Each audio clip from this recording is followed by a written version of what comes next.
I stood in my sister Mallory's marble-floored kitchen, clutching a glass of wine I hadn't sipped, listening to her laugh about me to our mother. Can you believe Iris is still teaching? All that potential wasted on finger paintings and multiplication tables. I'm Iris, the family disappointment. At least, that's how they see me. While my sister hosts dinner parties in her mansion and posts photos from private jets, I spend my days teaching fourth graders how to divide fractions and believe in themselves. Darling, did you see the Porsche I bought Malcolm for his birthday? Mallory's voice carried across the kitchen island. He barely drives it, but it looks amazing in the driveway. Mom beamed at her. You two really know how to live. If only your sister would... I can hear you both, I said, finally speaking up. I'm literally standing right here. Mallory waved her hand dismissively. Oh, honey, we're just concerned. You could be making 6 figures at Dad's company, but instead you're what? Making macaroni art. Actually, we're coding simple games in class now, I replied, but they had already moved on to discussing Mallory's upcoming trip to Monaco. My phone buzzed. A text from Grace, my fellow teacher and closest friend. How's the family torture session going? Kill me now, I typed back. The usual wealth shaming? Remember why you do this, Grace replied. You're changing lives, not just bank accounts. I smiled, thinking of Jamie, one of my students who went from hating math to lighting up when solving problems using our classroom's new programming exercises. That's worth more than any Porsche. Iris, dear, Mum called out, come look at Mallory's new tennis bracelet. 15 carats of diamonds. Malcolm really knows how to treat her right. I walked over, admiring the way the stones caught the light. Beautiful, I said quietly. You could have nice things too, Mum said, touching my arm. Your father would still welcome you at the company. It's not too late to make something of yourself. I've made something of myself, I replied, but my voice was drowned out by the arrival of Dad and Malcolm, returning from their cigar break on the terrace. There's my girls, Dad boomed, kissing Mallory's cheek first, then Mum's. He gave me a brief nod. Iris, how's the teaching going? Still enjoying it? Before I could answer, Mallory jumped in. Daddy, tell Iris about that junior executive position that just opened up. She'd be perfect for it. Well, Dad cleared his throat, the salary starts at $120,000 plus bonuses, much better than... He trailed off, glancing at me apologetically. I took a deep breath. I appreciate the offer, but I love what I do. My students... Your students can't pay for retirement, Mum interjected, or designer clothes, or vacations, or dignity, apparently, I muttered, earning a sharp look from everyone except Malcolm, who was absorbed in his phone. The evening continued like this, a parade of subtle jabs wrapped in concern, of achievements I should envy, of paths I should have taken. But they didn't know about the late nights I spent coding, about the educational software I'd been developing for the past 2 years. They didn't know about the meetings with investors, or the way my students' test scores had skyrocketed since implementing my program. As I helped clear the dishes, Mallory cornered me by the sink. Look, I know you think I'm being harsh, but I just want what's best for you. Don't you want to be successful? I placed a crystal wine glass in the dishwasher, careful not to chip it. Success means different things to different people, Mal. She laughed, the sound tinkling like her diamond bracelet. Keep telling yourself that, sweetie. My phone buzzed again. This time it was an email from Damon, my coding partner. Big news, call me ASAP. I should go, I said, gathering my things. Early day tomorrow. Of course, Mallory smirked. Those macaroni masterpieces won't make themselves. As I drove home in my reliable Honda Civic, I thought about success, about wealth, about what really matters. My sister's mansion disappeared in my rearview mirror, but I couldn't shake the conversation from my mind. What they didn't know was that tomorrow, while they were counting carrots and comparing country club memberships, I would be meeting with the biggest educational software company in the country. What they didn't know was that my little teaching project had caught the attention of people who saw its true value. What they didn't know was that everything was about to change. I smiled as I pulled into my modest apartment complex. Sometimes the best revenge isn't serving it cold, it's serving it with a side of poetic justice. "Have you lost your mind?" Damon's voice crackled through my phone speaker as I prepared my classroom the next morning. "Fred Wilkinson wants to meet us." The Fred Wilkinson, the guy who turned 3 educational startups into billion-dollar companies. I adjusted a student's desk while balancing my phone. "I know who he is, Damon. I'm the one who sent him our prototype, remember?" "But why didn't you tell me you were reaching out to investors?" "Because I didn't think anything would come of it," I admitted, writing the day's agenda on the whiteboard. "I sent it to 5 companies. He's the only one who responded." "The only one who matters," Damon corrected. "When's the meeting?" "This afternoon, after classes." I heard footsteps in the hallway. "Listen, my students are coming. We'll talk during lunch." Grace poked her head in just as I hung up. "You look different today," she said, studying my face. "Something happened at the family dinner?" "Not exactly." I told her about Fred's email while setting up the laptops for our morning coding session. "But please keep it quiet. The last thing I need is for this to get back to my family before anything's concrete." "My lips are sealed," Grace promised. "But Iris, this is huge. Your program could help so many kids." The first bell rang and my students began filing in. Jamie, my brightest programmer, immediately headed for his usual laptop. "Miss Iris, can I show you what I added to my game?" "In a minute, Jamie. Let's get everyone settled first." As I watched my students work, I couldn't help but smile. What had started as a simple idea, teaching coding through interactive storytelling, had evolved into something much bigger. The software adapted to each student's learning style, turning mathematical concepts into engaging puzzles and games. During lunch, Damon and I met in my classroom, spreading out our notes across my desk. "We need to be prepared," he said, running a hand through his dishevelled hair. "Wilkinson's going to want to know about scalability, market potential, implementation costs." "And I want to know if he understands what we're trying to achieve," I interrupted. "This isn't just about making money, Damon. It's about making education better." He smiled. "That's why we work so well together. You keep us focused on what matters." The afternoon crawled by. When the final bell rang, I changed into the one designer blazer I owned, a birthday gift from Mallory that she probably thought I never wore.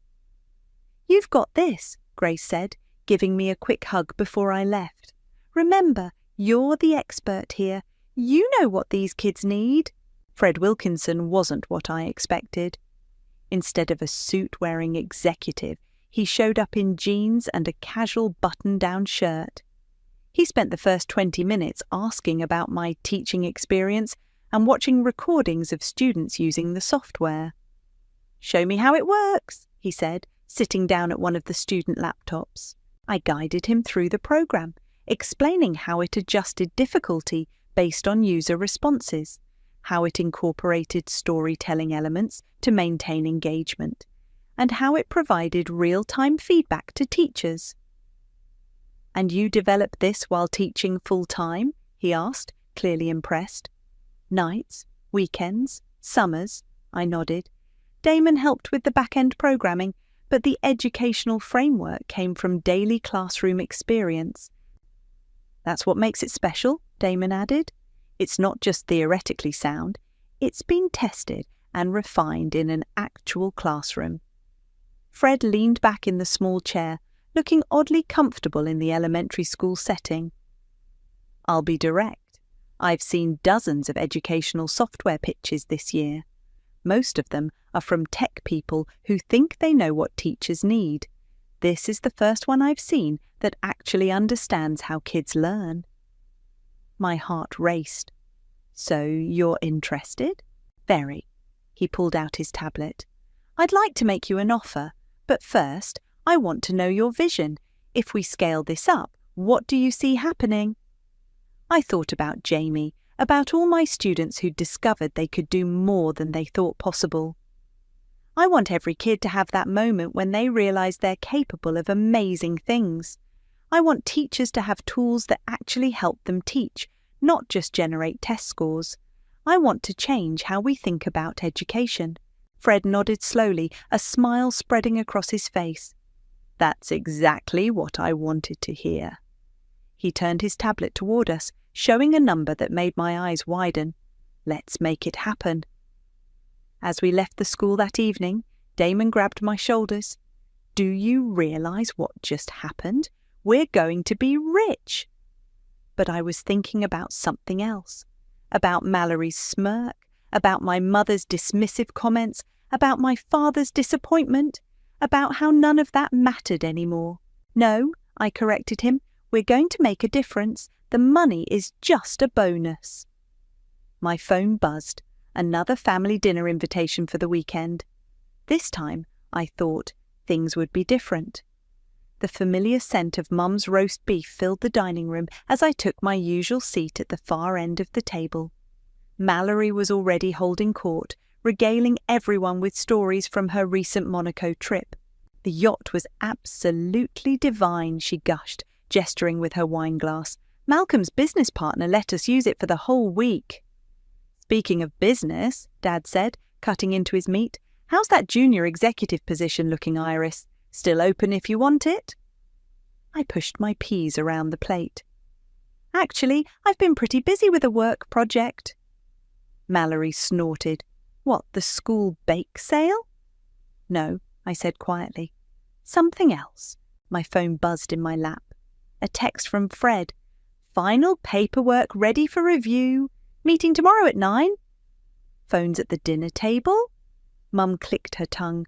Really, Iris, you should know better. I slipped the phone back into my pocket, fighting to keep my expression neutral. The contract we'd been negotiating was worth more than this house and everything in it. But they didn't need to know that. Not yet. Malcolm just closed another huge deal, Mallory announced. Tell them, honey. Malcolm looked up from his phone briefly. Oh yeah, pretty big. 7 figures. That's wonderful, Mum beamed. You two are so successful. Iris, dear, aren't you inspired by your sister's lifestyle? I took a sip of water. I'm happy with my choices. Happy? Mallory laughed. Living in that tiny apartment, driving that old Honda. Come on, sis, you can't be serious. Not everyone measures success the same way, Mal. No, but everyone measures failure the same way, she shot back. The table fell silent. Dad cleared his throat uncomfortably. Mallory, Mum chided softly, but her heart wasn't in it. My phone buzzed again. This time it was Damon. Stock options looking amazing. You seeing these numbers? Another message. Mum frowned. Is everything all right at school? Everything's fine, I said. Better than fine, actually. Oh? Mallory leaned forward. Did they finally give you a raise? Maybe now you can afford a new car. I gripped my fork tighter. I like my car. Well, I just got a new Mercedes, Mallory continued. The interior is all custom leather. Malcolm surprised me with it last week. That's lovely, dear, Mum cooed. Iris, you should let Malcolm's dealer know if you ever want to look at something more suitable for a professional. I'm good, thanks. I cut my meat carefully, precisely, channeling my frustration into the motion. You know, Dad said, your sister started at the bottom too. But she worked hard, made the right connections, married the right person, Mallory added with a wink. And now look at her, Dad finished. You could have the same thing. My phone buzzed a third time. Fred again. Press release drafted. Review ASAP. Seriously, what is so important? Mallory reached across the table, trying to peek at my phone. Hot date? I pulled back. Work stuff. Schoolwork? At this hour? Mum shook her head. This is exactly what we're talking about, dear. "You're killing yourself for nothing." The words hit harder than usual, maybe because I knew how wrong they were. I thought about the contract waiting for my signature, about the changes it would bring, about the students who would benefit. "You know what?" I stood up suddenly. "I need to go." "But we haven't had dessert," Mum protested. "I made your favourite apple pie." "Rain check," I said, gathering my things. "I have an early meeting tomorrow." Mallory rolled her eyes. "Ooh, a meeting. How important? Parent-teacher conference?" "Something like that." I forced a smile. "Thanks for dinner, Mom." As I reached the door, Dad called out, "That position won't stay open forever, Iris." I turned back one last time. "That's okay, Dad. I don't need it." Driving home, I finally let myself check the messages properly.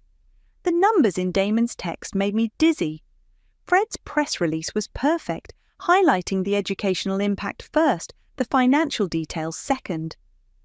My phone rang. It was Grace. "How was dinner?" she asked. "Same as always. They think I'm throwing my life away." "Little do they know," she laughed. "When are you going to tell them?" I pulled into my apartment complex, looking up at my modest home.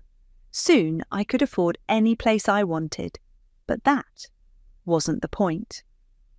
"After everything's finalised," I said, "the paperwork gets signed tomorrow." "And then?" I smiled, thinking about Mallory's condescending smirk, about Mum's dismissive comments, about Dad's disappointment. "And then," I said, "we change some lives. Starting with my own." 8 figures, Damon whispered, staring at the contract on Fred's conference room table. "I mean, I knew it would be big, but this is life-changing." Fred smiled, sliding his Mont Blanc pen across the polished surface. "And that's just the initial payment. Wait until you see the royalty structure."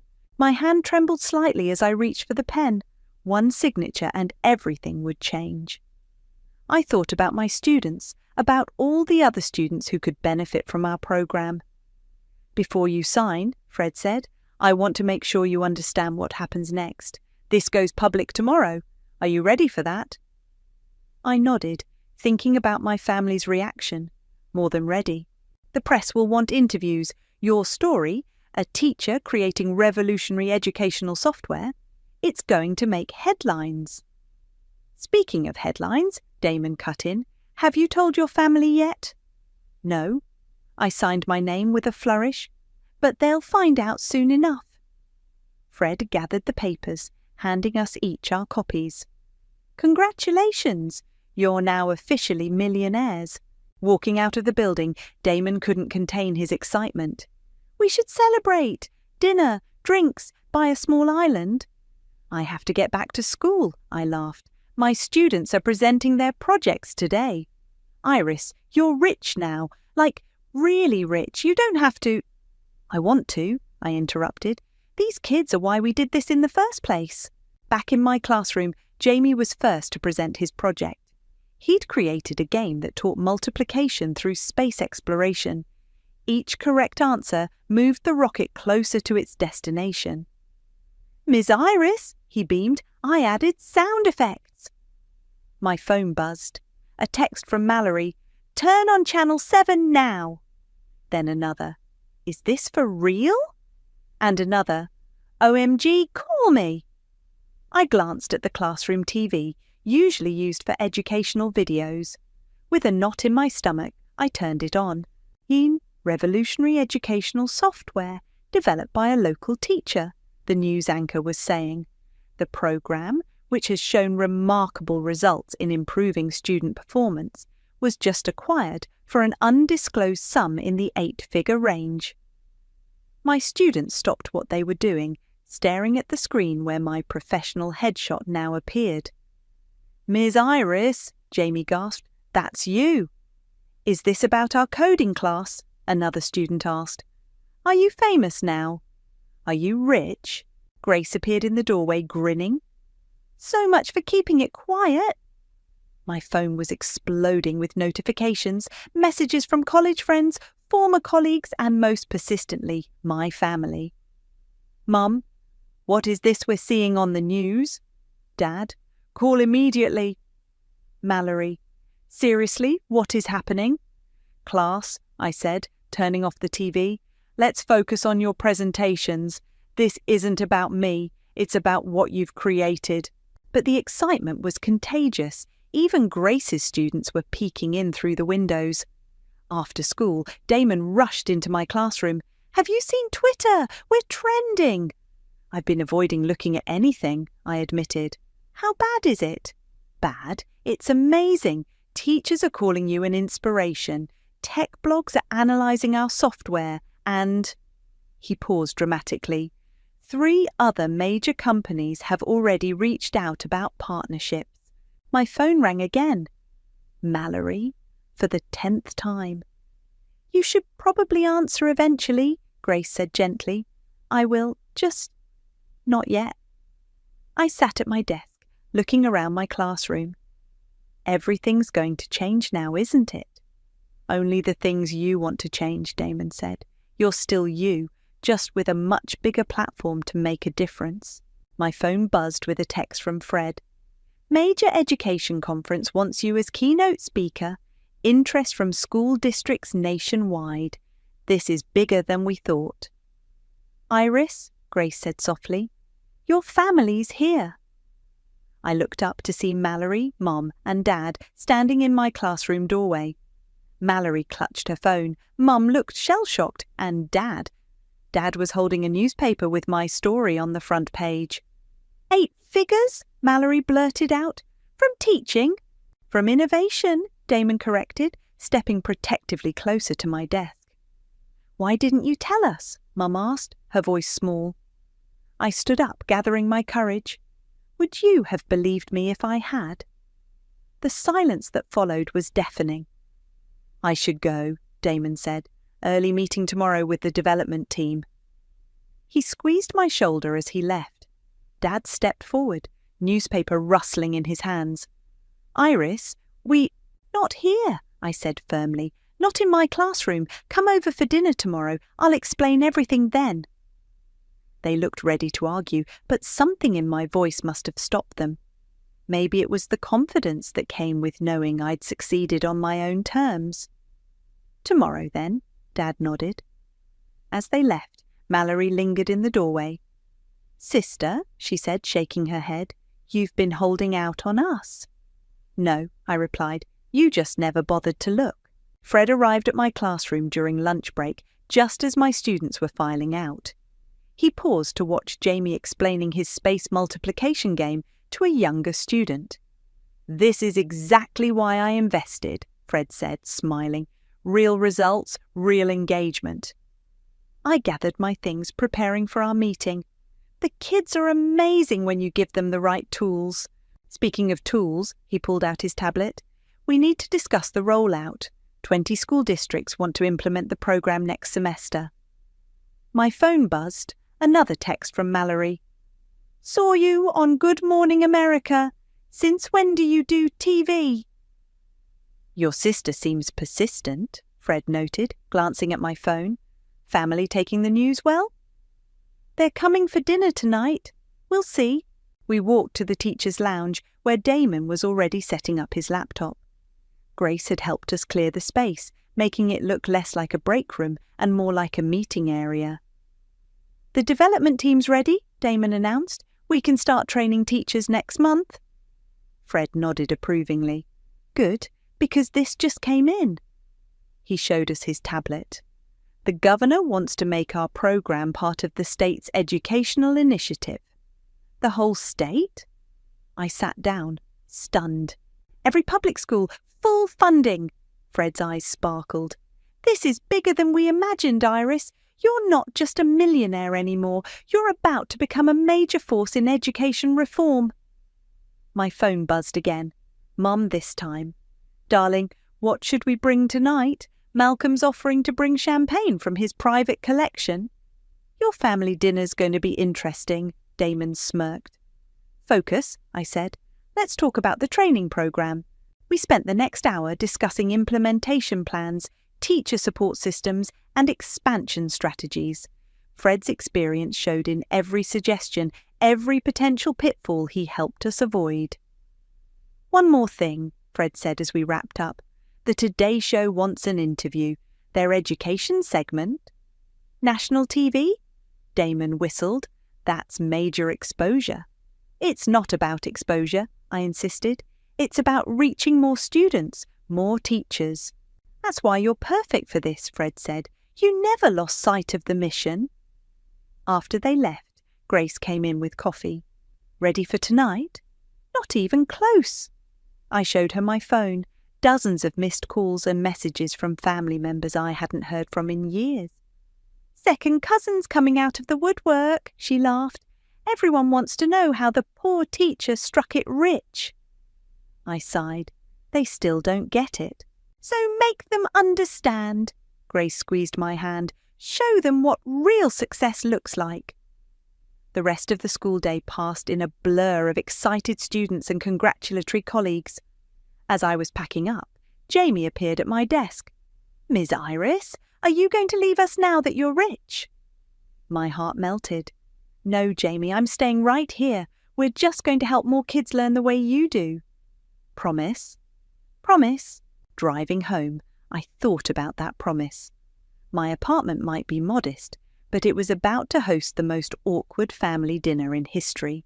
I'd ordered catering, nothing fancy, just good food, and set up my small dining room as best I could. The doorbell rang at exactly 6. Mum, Dad, Mallory and Malcolm stood there, looking oddly uncertain. "Come in," I said, stepping aside. "This is cosy," Mallory commented, looking around my apartment. "It's home," I replied simply. Malcolm immediately checked his phone, but the others sat down, eyeing me expectantly. "So?" Dad cleared his throat. 8 figures?" "The software is being implemented statewide," I explained. "It's already improved test scores by 40% in pilot programs." "But how?" Mum burst out. "You're a teacher." "Exactly." I pulled out my laptop.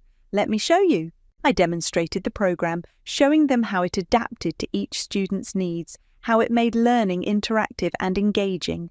To my surprise, they actually paid attention. "This is incredible," Dad muttered. "And you developed this while teaching?" "With Damon's help, yes." "And now the governor wants it?" Mallory leaned forward. "Like, the actual governor?" "Every public school in the state," I confirmed.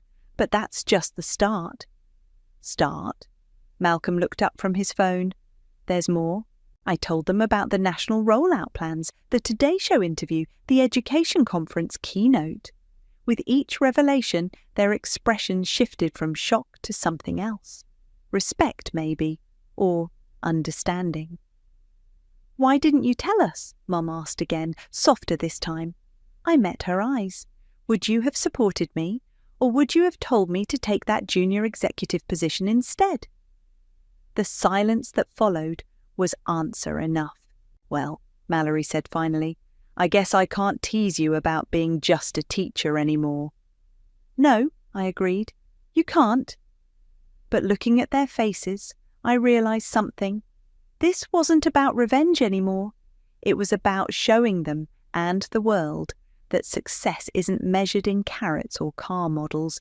It's measured in lives changed. And how does it feel to be called the teacher who changed education? The Today Show host leaned forward, her perfect smile gleaming under the studio lights. "Honestly?" I adjusted my microphone. "I'm still just a teacher who wants to help kids learn." "But you're now worth millions," she pressed. "Surely that changes things." "The only thing that's changed is our ability to reach more students." I gestured to the screen behind us, showing clips of children using our software. "Look at their faces when they solve a problem. That's worth more than any bank account." After the interview, Fred met me in the green room. "Perfect, absolutely perfect. The governor's office called. They want you to speak at the Education Summit next week." My phone buzzed. "Mallory, you looked amazing on TV. Who knew my little sister could work a camera? P.S. Mum's crying." "Your family's adjusting?" Fred asked. Slowly, it's complicated. Back at school, a small crowd of reporters waited outside. Grace helped me sneak in through the side entrance. Celebrity teacher, she teased. Stop it. I headed to my classroom, where Jamie was already waiting. Ms. Iris, I saw you on TV. He bounced excitedly. My mum recorded it. More students filtered in, each with their own version of I saw you on TV. The excitement was contagious, but I had other news to share. Class, I announced, remember how we've been testing our special software? Nods all around. Well, starting next month, every school in the state will be using it. And, I smiled, you all get to be peer mentors. Really? Jamie's eyes widened. We get to teach other kids? Really? Because you're the experts. The door opened, and to my surprise, Dad walked in. He stood awkwardly at the back of the classroom, watching. Okay, everyone, I said. Time to work on your projects. As the students settled into their tasks, Dad approached my desk. This is different from what I imagined, he said quietly. What did you imagine? Honestly, chaos, bored kids, not this. He gestured to the focused students, their faces lit by laptop screens. Dad, why are you here? He shifted uncomfortably. The board meeting this morning. They want to invest in educational technology. They asked if I knew anyone in the field. I raised an eyebrow. And I realised I didn't even know my own daughter was leading the industry. His voice cracked slightly. I'm sorry, Iris. Before I could respond, Jamie called out, Ms. Iris, can you help me with this coding problem? Go ahead, Dad said. I'll watch. I walked Jamie through debugging his code, explaining each step. When he finally got it working, his whole face lit up. See, I told Dad, that's why I teach. I see now. He cleared his throat. The board wants to meet with you, not as my daughter, as an industry expert. I'll think about it. My phone buzzed. Mallory again. Dad's at your school. Mum's freaking out. Family dinner tonight. Your sister? Dad asked. She's adjusting. I showed him the message. Dinner? Your place again? Actually, I smiled, I have somewhere else in mind. That evening, I led my family into the school cafeteria, where I'd arranged for a catered dinner. The walls were covered with student projects and success stories. The cafeteria? Mallory wrinkled her nose. Really? Wait for it, I said. One by one, my students and their parents began arriving. I'd invited them to share their experiences with the software, to show my family what real success looked like. Jamie ran up first. Ms. Iris, I showed my mum the space game. She wants to learn coding too. More families approached, sharing stories of improved grades, renewed interest in learning, kids teaching their siblings. This, I told my stunned family, is what wealth looks like to me. Mum wiped her eyes. I had no idea. None of us did, Mallory admitted. Malcolm actually put his phone away, engaging with a parent about the business applications of educational technology. For the board meeting, Dad said suddenly, you should bring this. Bring them here. Show them this. Already scheduled, I smiled. Fred's handling the details. Fred Wilkinson, Malcolm shook his head. Still can't believe you landed him as an investor. She landed him because she had something real, Dad said firmly. Something valuable. As the evening wound down, Mallory pulled me aside. I get it now, sis. Why you chose this. It's pretty amazing. Thanks, Mal. But, she grinned, you could still buy a better car. I laughed. Some things never change. Looking around at my students, my family, and the lives being transformed, I realized that some things do change, just not in the ways we expect. And sometimes that's even better. The foundation will focus on bringing technology to underserved schools, I explained to the board members gathered in my classroom, starting with 50 schools in low-income areas. Dad, sitting among his fellow board members, nodded approvingly. 2 months had passed since the software launch, and everything had changed except what mattered most. "And you're funding this personally?" one board member asked. "The majority, yes. I'm using most of my proceeds from the software sale." "Most?" Another member raised his eyebrows. "That's substantial." "Show them," Fred encouraged from the back of the room. I pulled up the foundation's budget on the smartboard. The number made several board members gasp. "That's your entire payout," Dad said quietly. "Not quite. I kept enough for a down payment on a house." I smiled. A modest one. Mallory, who'd insisted on attending, actually snorted. "Modest? Iris, you could buy a mansion in cash." "The money's better spent here," I gestured to my classroom. "Besides, I like modest." After the presentation, the board voted unanimously to partner with my foundation. As they filed out, Dad lingered behind. "You know," he said, "when I pushed you to join the company, I thought I was helping you succeed." He looked around the classroom. "I never imagined you'd end up teaching me about success instead." My phone buzzed, a text from Grace. "Emergency in the computer lab. Jamie's presentation crashed." "Duty calls," I told Dad. "Family dinner Sunday." "Wouldn't miss it." In the computer lab, Jamie was close to tears. "It won't work. The whole presentation is gone." "Let's take a look." I sat beside him, aware of the board members watching through the window. "Remember what we learned about backup files?" His face lit up. "The cloud save." Together, we recovered his work. As his presentation flickered back to life on the screen, I heard applause. The board members had come in to watch.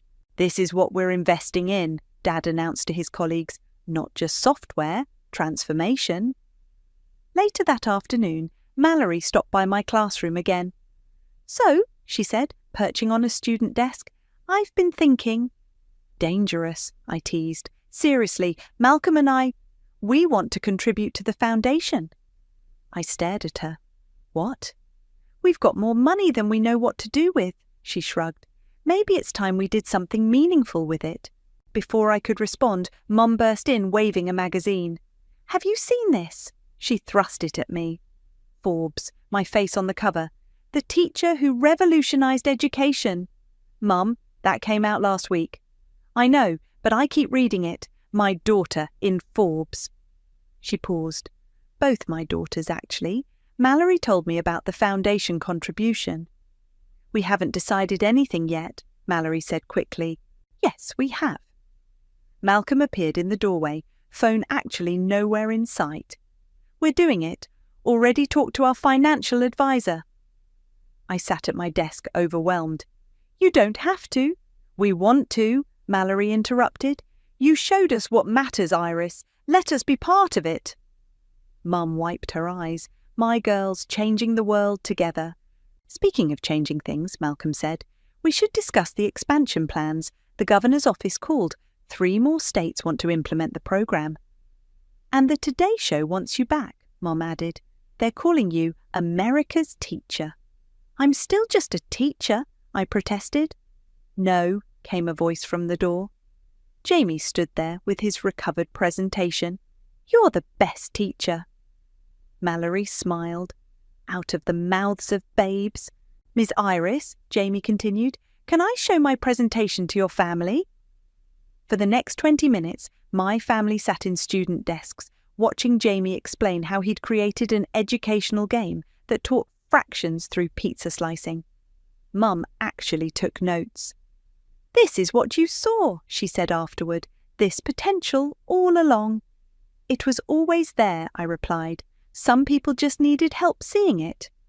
"Like us," Mallory admitted. My phone buzzed again. Fred with more news about expansion plans, speaking engagements, investment opportunities. But for once, I let it wait. "Sunday dinner," I said to my family. "Bring ideas for the foundation, but this time I'm cooking." "In your modest kitchen?" Mallory teased. "In my classroom," I corrected, "where it all started." As they left, chattering about foundation plans and future projects, I looked around my classroom. The same desks, the same walls, the same dreams, but now with infinite possibilities. Jamie poked his head back in. "Miss Iris, thanks for helping with my presentation." "That's what teachers do," I smiled. "That's what changemakers do," he corrected, surprising me with his insight.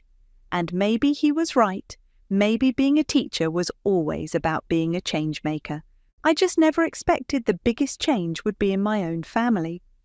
"And now, to present our keynote speaker," the governor announced, a teacher who transformed not just her classroom, but education itself. I stood backstage at the National Education Summit, adjusting my simple blazer. In the audience, I spotted my family, all of them. Dad had cleared his entire board schedule to be here. Mallory had postponed a trip to Paris. Even Malcolm was present, his phone nowhere in sight. "Ladies and gentlemen, please welcome Iris." Before stepping out, I glanced at my phone's lock screen, a photo of Jamie demonstrating our software to a group of younger students. That morning, he'd given me a card. "To the teacher who showed us how to dream bigger." The applause was thunderous, but I barely heard it. Instead, I focused on the faces in the crowd, teachers, administrators, tech developers, all eager to learn how a simple classroom project had sparked an educational revolution. "Thank you," I began, "but I'm not here to talk about success or millions or headlines. I'm here to talk about Jamie." The audience quieted. Jamie is a student who thought he hated math, until one day he discovered he could build worlds with it, create games with it, teach others with it. I clicked to my first slide, Jamie's space multiplication game. This isn't just software, it's possibility, it's potential unleashed, and every child deserves that chance. In the front row, Mum wiped her eyes. Beside her, Mallory gripped Malcolm's hand. "The foundation my family and I created has already brought this program to hundreds of schools, but today I'm announcing something bigger." I paused, meeting Dad's eyes. "Every penny of profit from our software will fund teacher training and technology access for underserved schools. Every single penny." Gasps rippled through the audience. Fred, sitting with the investors, smiled and nodded. Because success isn't measured in bank accounts. It's measured in moments of discovery, in light bulbs going on, in children realizing they're capable of amazing things. After the speech, backstage became a family reunion. Mum hugged me tight. "I was so wrong," she whispered, "about everything." "We all were," Mallory added, "but you never rubbed it in our faces. You just showed us a better way." Speaking of better ways, Malcolm stepped forward. "The investment group wants to double their contribution to the foundation." Dad cleared his throat. "And the board, we've voted to match it." I stared at them. That would fund every school in the country." "Exactly," Mallory grinned. "Go big or go home, right?" A commotion at the door interrupted us. Jamie burst in, followed by Grace trying to stop him. "Miss Iris, sorry, I know I'm not supposed to be backstage, but I had to show you." He thrust his tablet forward. "I made a new game. It teaches algebra through detective stories." The security guard moved to escort him out, but I waved him off. "Show us," I said. For the next few minutes, my family crowded around Jamie's tablet, watching as he demonstrated his creation. Mum asked intelligent questions, Dad took notes, Mallory and Malcolm offered marketing suggestions. "This is better than my first coding attempts," I admitted. "Because you taught me," Jamie beamed, "and now I can teach others."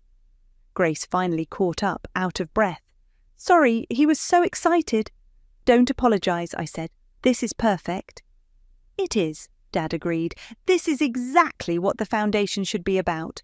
Not just providing technology, but nurturing innovation." "Speaking of nurturing," Mum cut in, "we're all having dinner at my house tonight. Jamie and Grace, you're invited too. No arguments." But first, Mallory said, "Champagne, I think we have something to celebrate." "The foundation expansion?" Malcolm asked. "No," Mallory smiled, looking at me. "Family, real success. Things we learned from our little sister, the teacher." Later that evening, gathered around Mom's dining table, the same table where they'd once mocked my career choice, I looked at my transformed family. Dad and Jamie discussed coding strategies. Mum and Grace exchanged teaching stories. Mallory and Malcolm debated foundation initiatives. "You know what's funny?" Mallory said quietly. "I used to think I had everything. The clothes, the car, the lifestyle, but you had something better." "What's that?" "Purpose. And now, thanks to you, we all do too." Jamie's voice rose above the dinner chatter. "Ms. Iris, can I show everyone my new idea? It's about teaching science through virtual reality." "Of course," I laughed. "That's what we do here now. We listen, we learn, we grow." "Together," Mum added, raising her glass, "to the teacher who taught us all." Looking around the table, I realized this was true wealth, not the millions in my account or the headlines or the accolades. It was family transformed, purpose discovered, lives changed, and somewhere in my classroom tomorrow would bring another Jamie, another idea, another chance to show that success isn't about what you have, it's about what you give.